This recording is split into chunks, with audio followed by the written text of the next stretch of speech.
as jy gewonder het, dit het sommer lekkerder gevoel, neem ek aan ook, want dit het baie lekkerder gelyk en geklink.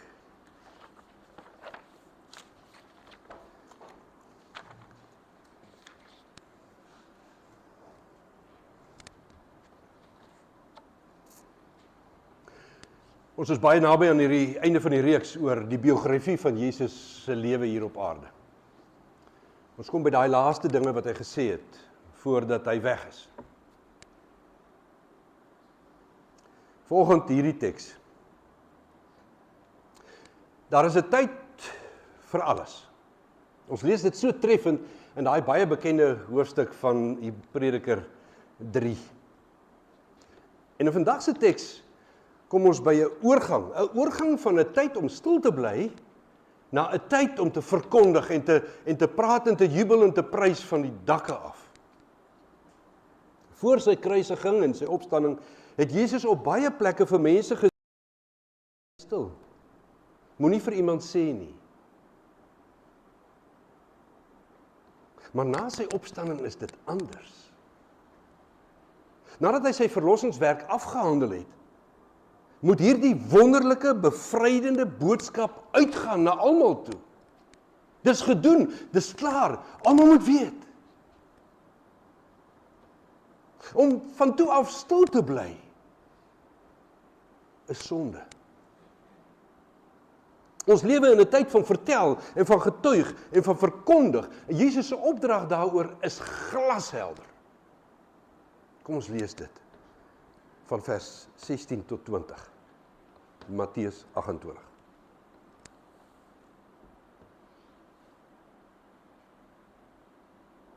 Die 11 disippels het na Galilea toe gegaan, na die berg waarheen Jesus hulle beveel het om te gaan. Toe hulle hom sien, het hulle hom aanbid, hoewel party nog getwyfel het. Jesus kom toe nader en sê vir hulle, aan my is alle mag gegee in die hemel en op die aarde. Gaan dan nou na al die nasies toe en maak die mense my disippels. Doop hulle in die naam van die Vader en die Seun en die Heilige Gees en leer hulle om alles te onderhou wat ek julle beveel het. En onthou, ek is by julle al die dae tot aan die volëinding van die wêreld. Dis die woord van die Here.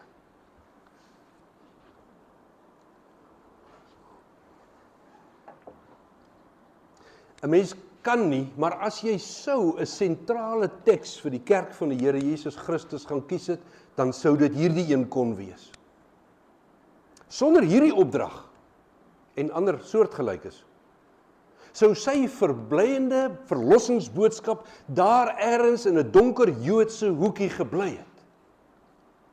Sou ek en jy nie gered gewees het nie.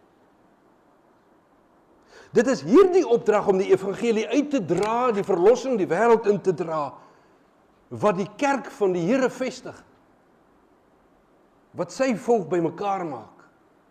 So was dit, en so is dit, en so sal dit wees. Ek wil volgende net eers gaan stil staan om te sê, hoekom gee hy hierdie opdrag, en hoekom is dit moontlik om die opdrag te kan uitvoer? En dan moet ons deeglik gaan kyk, wat is die opdrag? En dan wil ek vir jou vra, aan wie gee hy die opdrag en hoe voer ons dit uit? Waarom gee hy nou die opdrag? Jesus begin hier, hy begin hierdie gesprek met 'n verklaring na sy opstanding, dat hy nou heeltemal in 'n ander posisie is as wat hy vroeër was. Hy is nie meer daardie knegt van God wat homself in vernedering gegee het om sondige mense in hierdie wêreld se verlossing te bewerk nie. Hy het oorwin, hy het volkome oorwin. En alle mag en krag en gesag in die hemel en op die aarde is aan hom gegee. Klaar, hy het dit. Ons lees in Openbaring 5 daarvan, dat hy die geslagte lam van God, ook die leeu van Juda is, wat die boekrol van God ontvang. Hy het die gesag en die mag om God se ewige raadsplan oop te maak en uit te voer en vervulling te laat gaan. Hy bewerk dit. Alles is onder sy beheer, onder sy heerskappy. Jesus Christus is die ewige koning uit die geslag van Dawid, wat vir ewig met volkome heerskappy oor alles en oor almal regeer met absolute goddelike gesag. En hierdie heerlike heerskappy van hom, mag nie stilgehou word nie. Hoe kan jy so 'n groot koning hê en niemand praat van hom nie? Dit moet oopgemaak word. Almal moet daarvan hoor. Elke stam en elke nasie, elke taal en elke ras moet weet van hom. Maar ons moet goed weet dat die uitvoering van hierdie grootse opdrag nie sonder ontbering sal wees nie. Van die begin af tot heel aan die einde sal God se getuies uitgelewer wees aan vervolging. Ons het juis verlede week daarby stilgestaan. In Matteus 10, wanneer Jesus sy disippels die eerste maal uitstuur, dan waarsku hy hulle dat hy hulle so skape tussen wolwe instuur. Dink 'n bietjie na daai prentjie. 'n Skapie, stupid soos hy is, stuur jy in 'n trop wolwe in. Dis die beeld. Hy sê dat hulle deur geregshowe gedag en aan geregshowe uitgelewer sal word. Hulle sal in kerke gegeesel word. 'n Leerling, 'n disipel, is nie beter as sy leermeester nie. En as hulle ons leermeester so vervolg het, daarom ook vir ons. Ons moet dit verwag. Met Paulus se roeping as 'n apostel, wat Jesus se naam moet uitdra aan die heidene nasies, lees ons in Handelinge 9 dat God sê dat hy nog vir Paulus sal wys hoeveel hy in Jesus se naam sal moet ly.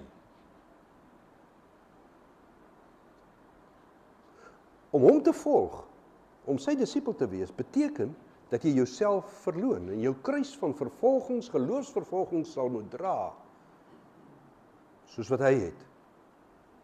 Hoeveel te meer nog, wanneer jy tussen die wolwe ingaan, om van hom te vertel. Wanneer jy hom aan sy vyande verkondig. En daarom die vraag, hoe is dit dan moontlik, dat gelowiges deur die eeue heen kon volhard en kon aanhou om hierdie opdrag gehoorsaam te kan uitvoer, sodat ek en jy ook daarvan kon hoor. Hoe is dit moontlik vir die apostels? Stefanus, wat met klippe doodgegooi word hiervoor. Dink maar aan die ontberinge, die vervolging, die lyding, die marteling, wat soveel sendelinge deur die eeue heen moes verduur. En vandag steeds.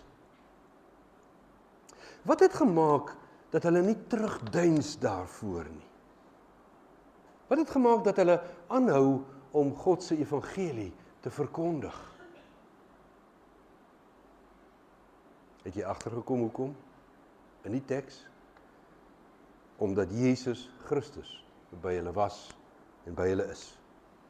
By elke een van sy disipelgetuies is hy, tot aan die volëinding van die wêreld. Omdat die Heilige Gees wat van Vader en Seun uitgaan, hulle bemoedig en hulle bemagtig, sodat hulle oë so op die glorie is van hom wat hulle verkondig, dat al die res uit fokus uitraak en nie meer eers 'n impak in hulle lewe het nie. Want hulle is vasgevang deur hom wat hulle verkondig. Met hom by hulle is Jesus se gestuurdes glad nie meer enige vrees vir mense wat net jou liggaam kan skade aandoen en dit selfs kan doodmaak in marteling nie. Waarlik, soos Paulus, het baie en kan elke ene van ons ook in staat wees om dit alles te deurstaan in die krag van Jesus Christus, want hy is by ons en hy is die een wat alle mag en krag het in die hemel en op aarde. So mense sou dit kon saamvat. Sy glorieryke, magtige heerskappy kan nie stilgehou word nie. En daarom moet ons en hoef ons nie terug te deins om dit uit te dra nie. Kan ons getrou bly in sy opdrag, want hy is by ons. Nou goed, nou kan mens vra, wat is hierdie grootse opdrag regtig, wat ons opgestaande Here aan ons gee? Kom ons vat dit so stuk.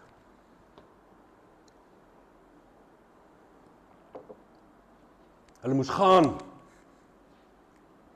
Eers nog 'n bietjie wag, totdat die Heilige Gees uitgestort word, maar daarna moes hulle gaan. Nie meer sit nie. Nie sit vir jou naakie kyk nie. Jy moet gaan. Waarheen? Na al die nasies toe. Dit moes nogal 'n verrassing gewees het vir die disippels.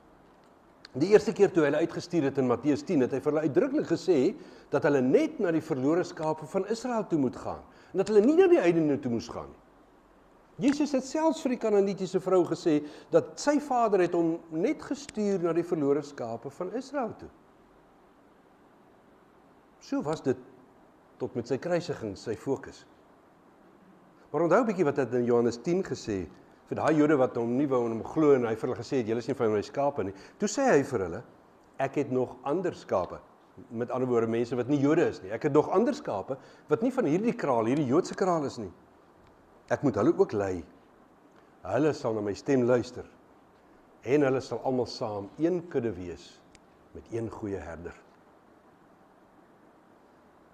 Na sy opstandingsoorwinning stuur hy hulle uit met hierdie opdrag, nie net na die verlore skape van Israel toe nie, maar na die nasies toe. Na almal toe. En dit sou uiteindelik uitloop uit dit wat ons lees in Openbaring 7. Daarvoor die troon van God, 'n ontelbare menigte uit elke nasie, stam en taal, in wit, helder wit klere, skoon gewas in die bloed van die lam, voor die troon van die lam en voor die troon van God, en hulle roep uit, ons redding kom van ons God, wat op die troon sit en van die lam. Elke stam en nasie en taal. Nou goed, wat moes hulle daar gaan doen, as hulle by die nasies kom? Hulle moet disippels van Jesus Christus maak. Net eers miskien 'n suidelike opmerking. Ek weet dit word goed bedoel, maar Jesus se opdrag is nie dat hulle siele vir Jesus moet gaan wen nie. Dat hulle mense moet kry om nog net daai gebed te bid, wat sê, Here, ek aanvaar U as my verlosser, en daarna hoop jy nou maar vir die beste nie. Dis nie wat die opdrag is nie. Dis baie meer as dit. Koos van Rooy het my op 'n stadium gewaarsku om te sê, moet dit nie te maklik maak nie. Want om 'n disipel van Jesus te wees, gaan 'n prys vra, en mens moet weet van daai prys, voordat jy jou daarvoor inlaat. Disipels van Jesus Christus het natuurlik die allerwonderlikste vooruitsig van 'n ewige heerlikheid. Maar Jesus het gewaarsku dat die wêreld hulle sal haat. Om disipel te wees beteken om gehoorsaam te wees aan al sy voorskrifte. Ja, dat jy nie meer sal doen wat jy wil nie, en soos wat jy sou wou nie, maar dat jy gaan vra en gaan soek wat wil hy, en dat jy dit dan doen. Disipel wees is, ek sê weer, om jouself te verloon, en om jou kruis van vervolging te dra. Dit kom, dis daar, dis deel daarvan. Dit is 'n bereidheid en selfs 'n werklikheid, sê die een van die evangelies, dat jy bereid sal wees en selfs partymal werklik dit sal moet doen om al jou besittings vry te gee en prys te gee ter wille van jou geloof in Jesus Christus. Wat daai ryk jong man nie kon doen nie. Om disippels te maak beteken om mense te begelei om agter Jesus aan te gaan na hierdie allerwonderlikste hemelse heerlikheid, maar wel op 'n lewenspad wat hom volg in sy nederigheid en in sy selfopoffering. Dan sê Jesus verder hoe hulle dit moet doen. Gaan maak disippels, doop hulle en leer hulle. Dis nie 3 opdragte wat hy vir hulle gee, om te sê, gaan maak disippels en doop hulle en leer hulle nie. Oorspronklik staan daar eintlik, gaan maak disippels, al dopende en al lerende. Jy maak disippels, al dopende en al lerende. Nie eers die een en dan die ander nie, maar saamgevleg in 'n proses van disippels maak. Doop hulle in die een naam van die een drie-enige God, die Vader en die Seun en die Heilige Gees. Om hulle in die naam van God te doop, hou in dat mens hulle doop namens God, in sy naam dit doen, want dit is hy wat dit doen. En daar moet mens maar versigtig wees.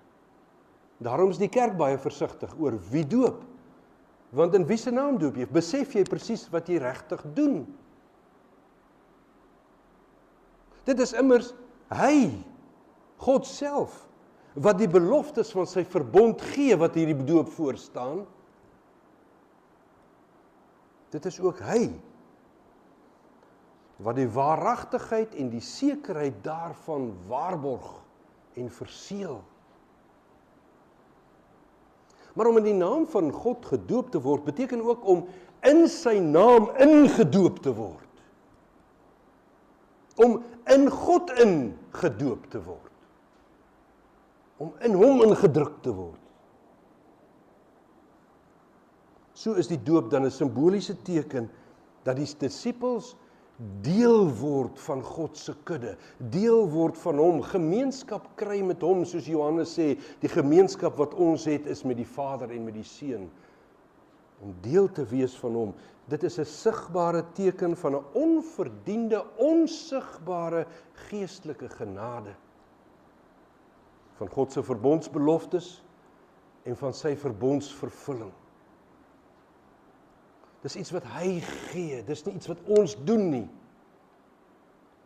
Hy gee dit, en hy gee dit aan elke disipel, elke een wat in Jesus Christus glo, en hom as 'n disipel volg in gehoorsaamheid en selfverloning, agter hom aangaan, na God se allerheerlikheid. Maar nou kan jy seker verstaan, dat jy tog nie iemand sommer net kan doop nie. Dat mens daarom verstaan wat dit inhou, en wat dit behels. En daarom moet hulle dit al lerende doen. Die inhoud van die ryke evangelie moet aan hulle geleer word. Nou kan jy sê, watter inhoud? Kom ek sê dit. God se absolute soewereiniteit, sy geregtigheid, sy barmhartigheid. En die mense verlorenheid, die mense totale onvermoë om enigstens nog te God te wil vra, totaal verdorwe, deur die sondige natuur in ons, dit sonder enige hoop.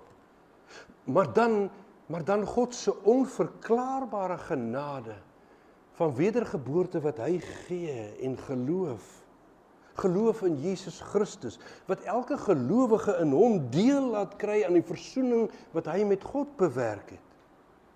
Deur ons sondes op hom te neem en ons straf daarvoor te dra en sy kruisoffer volledig daarvoor ons los te koop.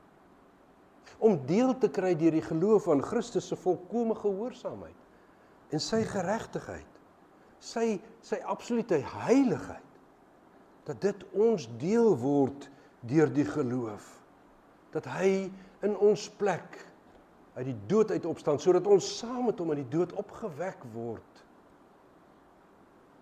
sodat ons dan nie meer lewe vir onsself, maar dat ons lewe vir hom wat vir ons gesterf en opgestaan het. Nie meer die ou lewe wat ons doen wat die sondige natuur wou nie, maar 'n nuwe lewe onder die heerskappy van die Heilige Gees. En nog verder, hierdie wonder, dat elke ware disipel geen vrees meer het vir die oordeel van God nie, vir daardie verterende vuur van straf op sonde, klaar betaal in Jesus Christus, vir elkeen wat glo. Maar dat ons in God, in Christus se sondeloosheid, met hartstochtige verlange uitsien na daardie dag wat ons hierdie volkomme verlossing sal belewe. Verlange uitsien, met sekerheid wag vir daardie ewige saligheid by God. Die onuitspreeklike heerlikheid van die paradys, van nuwe hemel en aarde. En dan, wanneer jy hierdie lering verstaan, en wanneer jy hierdie lering aanneem en dit glo, dan die doop in die naam van die Vader en die Seun en die Heilige Gees, as 'n teken dat dit wat God beloof het, waar is. En natuurlik hou die lering nie daarby op nie. Lewenslank hou dit aan, met my en jou vandag nog steeds. Maak nie saak hoe oud en lank jy al in die geloof is nie.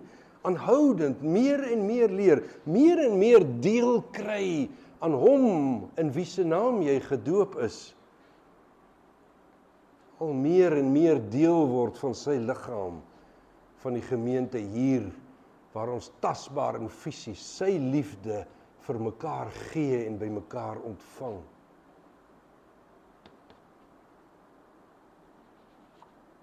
Gaan na al die nasies toe en maak die mense my disippels, al lerende en al dopende in die naam van die Vader en die Seun en die Heilige Gees. Dis die opdrag van Jesus Christus, van hom wat alle mag in die hemel en die aarde het, van hom wat by hulle is, wat dit doen.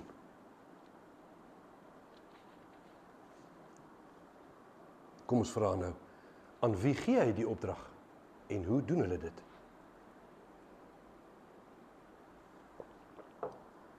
Kyk maar weer na die teks. Dit is die 11 disippels met wie hy praat. Daardie 11 apostels, nadat Iskariot weg is. En nou sou mens kon dink, is dit 'n opdrag wat hy net aan die apostels gee? Jy sou dalk verder sou kon dink, want Paulus, wat later ook as apostel aangestel word, by hom lees ons in Handelinge 15, dat Jesus hom gekies het, as 'n werktuig om sy naam uit te dra onder die heidene nasies en al die konings, en ook onder Israel. Ook 'n apostel. Sou dit wees dat dit net vir hulle bedoel is? Nee. Want Paulus gee dieselfde opdrag aan Timoteus, in 2 Timoteus 4. Hy sê dat Timoteus, nie apostel nie, dat hy die woord moet verkondig aan mense, met geduld, en die gesonde leer moet hy hulle onderrig. En nou sou jy kon vra, maar beteken dit dat hierdie opdrag dan eintlik net aan predikante gegee word? Moet 'n mens 'n predikant of 'n ouderling wees, voordat jy iemand anders 'n disipel maak, en mense leer van Jesus se blye verlossing? Nee, definitief nie. Predikante wat so dink, is hoogmoedig en hulle dink te veel van hulself. Lidmate wat so dink, is ongehoorsaam of lui, of al twee, en hulle soek 'n verskoning om Jesus se opdrag te omseil. Die Bybel maak wel 'n onderskeid tussen die manier hoe hierdie opdrag uitgevoer word. As Jesus van homself praat, of van sy disippels, van sy apostels, en hy praat van hulle lering en hulle prediking, dan gebruik hy in die Grieks 'n spesifieke woord wat meer te doen het met die amptelike verkondiging, die aankondiging van die koning se opdragte. Ons sou dit meestal verklaar met prediking. Byvoorbeeld, dis die woord wat Paulus ook gebruik in Romeine 10, waar hy sê, hoe kan iemand glo as hy nie gehoor het nie? Hoe kan iemand hoor as daar nie iemand gepreek het nie? En hoe kan iemand nie preek as hy nie gestuur is nie?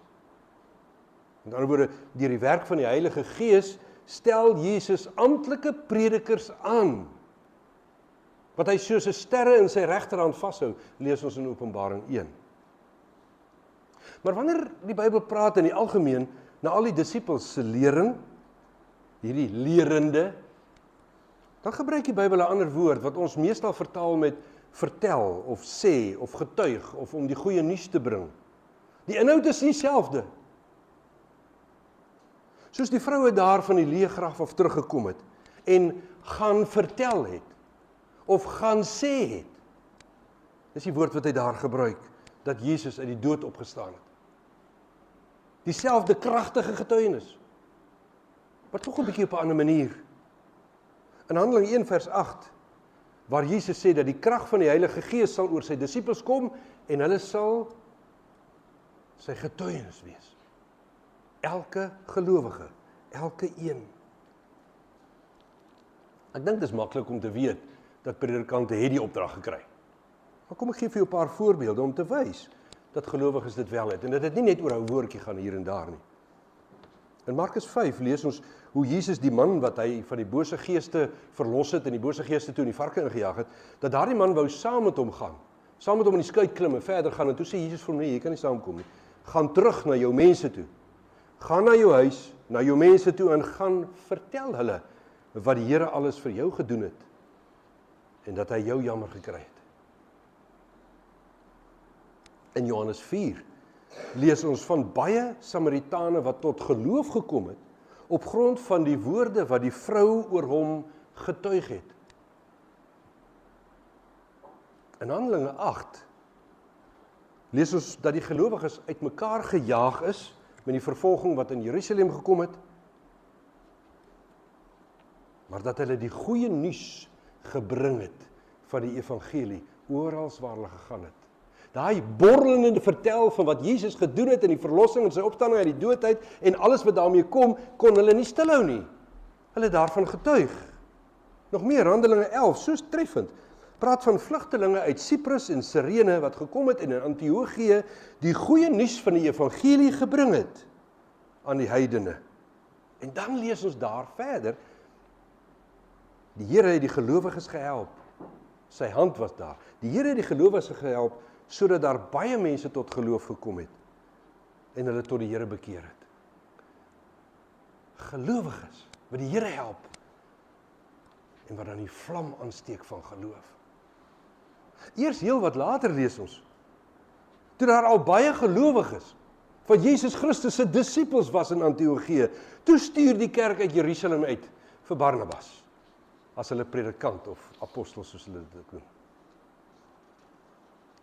Die opdrag om uit te gaan en disippels te maak is vandag nog net so Jesus Christus, die Here wat alle mag in hemel en aarde het, se opdrag aan jou en aan my en aan elkeen van ons en aan hierdie hele gemeente en aan elke gemeente van ons Here Jesus Christus.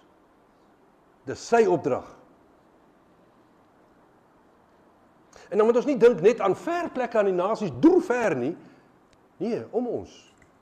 Handelinge 1 vers 8 praat baie mooi dat hulle sy getuies sal wees daar in Jerusalem en dan in die omstreke Judea en Samaria en dan ook aan die einde van die wêreld. Reg hier om ons. Dis 'n opdrag van Jesus aan jou en aan my en aan ons. En nou wil ek vra,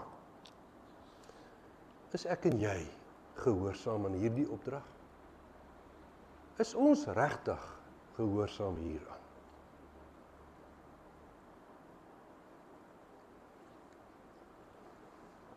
Ons doen dit. Ek kan omtrent van elke een van julle getuig. Ons doen dit, veral waar gelowige ouers en grootouers hulle kinders leer om disippels van Jesus te wees. Dis waar dit begin. In jou huis.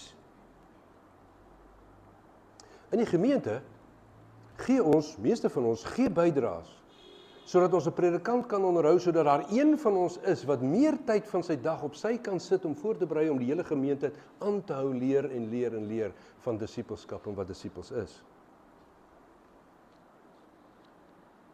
Maar is dit nie dalk waar dit ophou vir die meeste van ons nie?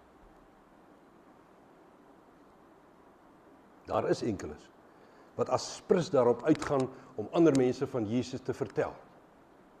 Hulle praat intentioneel, is nie een van die woorde wat die mense deesdae wil gebruik. Met ander woorde, hulle doen dit nie net wanneer dit toevallig gebeur nie. Toevallig. Hulle doen dit as sprus. Hulle soek geleenthede daarvoor. Daar is enkeles wat dit doen. Maar is dit nie maar die uitsondering nie? Natuurlik getuig ons lewens waarskynlik oral. Dat ons, daar waar ons lewe, daar waar ons werk, daar waar ons skool gaan, daar waar ons studeer, daar op die pad, wys ons lewens dat ons disippels van Jesus is. Dat ons in gehoorsaamheid aan hom lewe. Dit wys redelik duidelik. Maar is ons fokus nie so om disippels te wees, dat ons niks fokus op disippels maak, ook nie. Dat ons lewe totaal opgevang word, net om 'n disipel te kan wees. En dat dit daarby bly nie. Dat disippels maak, nie eintlik eers op ons lysie van prioriteite is nie. Dit is nie regtig 'n blink liggie op ons radarskerm nie. Ek vra, as ek en jy en elkeen van ons regtig disippels van Jesus is, en ek dink ons is, en as ons regtig 'n gemeente van die Here Jesus Christus is, en ek dink ook ons is, dan moet ons hierdie opdrag ter harte neem. En ons moet dit doen.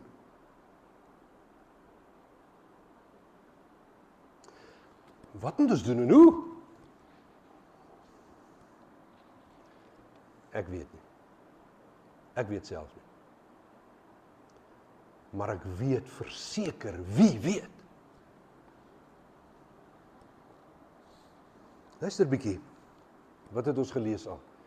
Julle sal krag ontvang wanneer die Heilige Gees oor julle kom, en dan sal julle my getuies wees. En daar in Antiochië, die Here het die gelowiges gehelp, sodat daar baie mense tot geloof gekom het en hulle tot die Here bekeer het. Die laaste ding wat ek en jy moet doen, is om te wil self, soos die kinders baie keer sê. Ek wil self disippels maak? Ha! Dit is nie verniet dat Jesus hierdie opdrag gee, net nadat hy sê, dat ek, wat alle mag en krag in die hemel en die aarde ontvang het, is by julle tot die einde van die wêreld. Daar's 'n rede hoekom hy dit bysit, saam met hierdie opdrag wat hy gee. Ons kan nie die twee goed van mekaar losmaak nie. En daarom, weer die vraag, wat sou ons dan moes doen? Kom ek sê eers wat ons nie moet doen nie. Ons moet verseker nie net sleg voel in ons handjies sit en vou nie. En bly stil sit nie. En net nog redes uitdink oor hoekom ons nie kan nie. Wat kan ons doen om agter te kom? Wat moet ons doen? Kom ek sê 'n paar dinge. Wat duidelik uit die woord uitkom, en dan een wat ek oorwonder. Verseker moet elkeen van ons, ek en jy, moet onsself voor God ondersoek oor hierdie opdrag van hom. En dan waar dit nodig is, soos wat ek weet dis nodig by my, en soos wat ek vermoed dis nodig by jou, moet ons laksheid en ons sonde in hierdie opdrag voor God bely. Ons moet eerlik wees met hom, hy weet dit klaar. Ek veralgemeen nie sê dat dit by almal dieselfde is nie, maar elkeen van ons moet hierdie selfondersoek gaan doen, en dan, soos wat jou selfondersoek jou lei, voor die Here kom daarmee. Dis waar dit begin. En dan moet ons God vra, dat hy deur sy Heilige Gees die vuur in elkeen van ons aan die brand sal steek, sodat ons sy getuies sal wees, en ander mense sy disippels sal maak.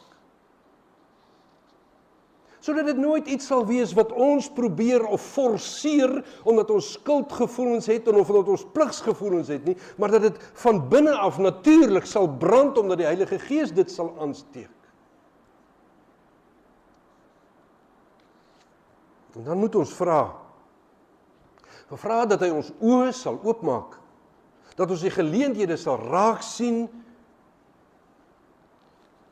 geleenthede wat hy dalk reeds gedurig op ons pad sit,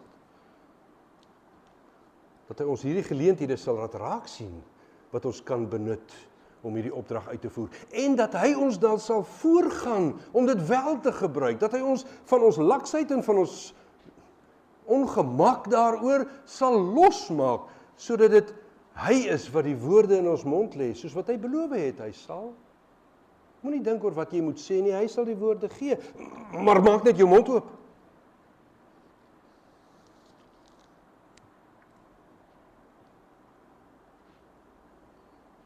Hiervan is ek seker, dis wat die Bybel ons leer.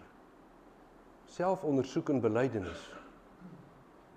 En vra, Here, dat U dit in ons sal in die brand steek, dat ek die ou lewe van stil bly sal los en die nuwe lewe van verkondiging sal begin lewe. Dat U dit sal doen, sodat ek dit kan doen. En dan die geleenthede wat hy gee, wel te benut. En wonder ek, as elkeen van ons, en ons almal saam, gereeld en aanhoudend hiervoor bid en vra, dan wonder ek, en ons sal later daaroor besin of ons dit wel doen, wonder ek of ons nie ergens as gemeente hier in Oktober of November 'n bietjie moet gaan saam dink en saam praat, om te sê, wat hoor ons by die Here oor geleenthede wat ons sou kon gebruik, individueel mekaar ondersteun, as gemeente saam sou kon werk. Saam praat en saam dink oor waarheen lei hy ons om hierdie opdrag werklik te kan uitvoer. Nie net om disippels te wees nie, maar dat ons juis intentioneel aspres ook sal werk om disippels te maak. Self en ander se hande te sterk waar dit reeds doen. Sodat ons dit nie net in ons eie huise en in ons eie gemeente sal doen nie, maar dat ons dit regtig ook in die gemeenskap sal doen en verder, sover as wat hy dit sou oopmaak. Hoe wil hy vir jou en vir my en vir ons gemeente gebruik? Dis die vraag. Here, steek die vuur aan by ons en help ons dan, elke een en saam, om te sien waar en hoe. En ek onderneem dat ek hier in September se koers die vraag sal begin vra. Wat dink julle? Wat dink die gemeenteraad? Moet ons so iets nou doen, om saam te besin, te kyk wat sê die Here? Kom ek sluit af. Die Here Jesus se opdrag is baie duidelik. En ons moet luister na wat hy sê, en ons moet dit doen. En ek wil jou oproep, kom ons bid daarvoor. Kom ons bid elkeen daarvoor, kom ons bid saam daaroor. Kom ons bid in elke erediens daaroor, en by elke geleentheid en elke gebed vir die hele volgende paar maande soos wat dit kom. Hy sal ons harte verander hieroor, want ons weet dis wat hy wil. Hy sal ons die geleenthede gee, want ons weet dis wat hy wil. Hy sal ons die middele gee, want ons weet hy is by ons en hy het die krag van die hemel en die aarde. Hy sal ons gebruik om hierdie sending voor te sit, sodat daar ander mense, wat nog nie van hom gehoor het nie, of wat nie meer aan hom vashou nie, ook die redding mag belewe, soos ek en jy dit belewe, omdat iemand anders getrou was om die boodskap deur te dra, dat ons ook so getrou sal wees. Soos wat hy vir Johannes, in Johannes 20 vers 21, sê Jesus dit vir sy disippels. Soos my Vader my gestuur het, so stuur ek julle. Nie om ook versoening te bewerk nie, maar om daardie versoening te verkondig. Die allerwonderlikste boodskap, mag dit in jou en in my so borrel, dat ons nie kan stil bly nie. Amen. Ek gee jou kort kans om self in stilte voor die Here te kom, en daarna gaan ek voor in gebed.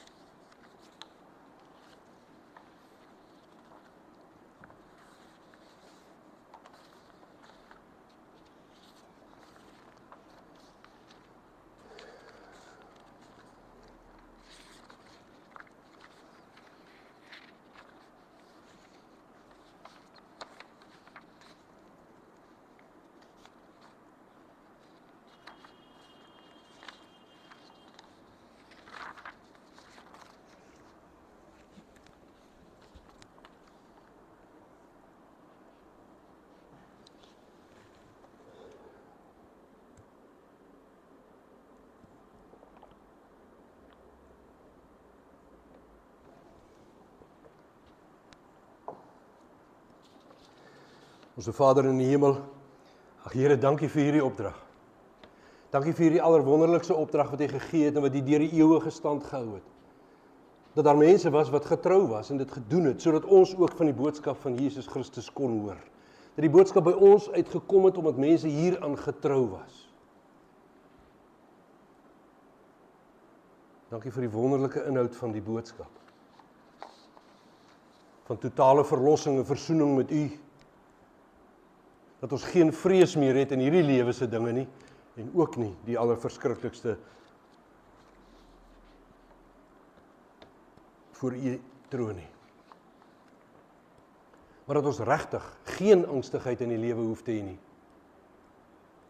As gevolg van hierdie boodskap.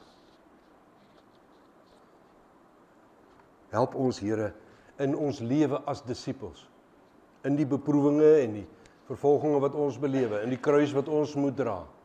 Help ons om dit te kan doen met blydskap en met 'n jubeling in ons hart. Dat in ons kruis dra, dit juis 'n lofsang sal wees wat U sal prys en verheerlik. Help ons met hierdie selfverloning waar ons onsself nie eens aan dink nie, maar dat ons fokus net op U sal wees. Help ons om regtig U disippels te wees.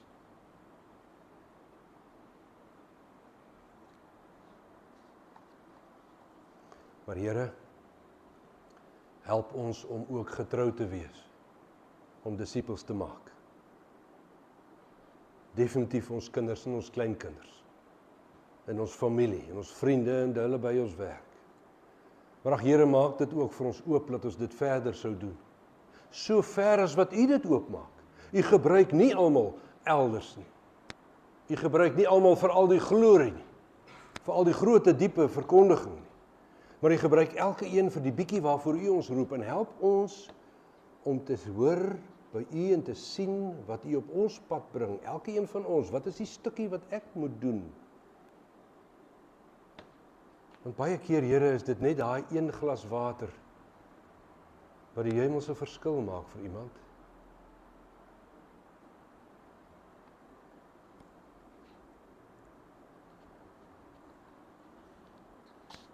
Wil U met die wat hierin werk, wil U hulle versterk.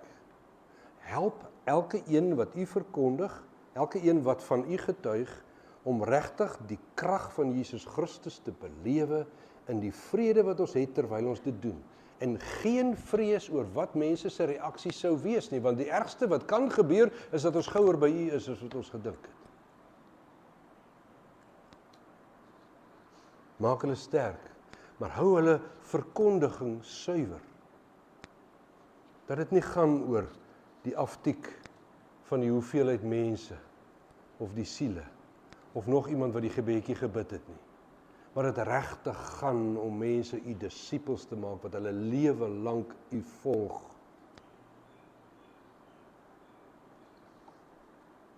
Here, en dan wil ek vra dat U sal wees met elke een wat die getuienis hoor.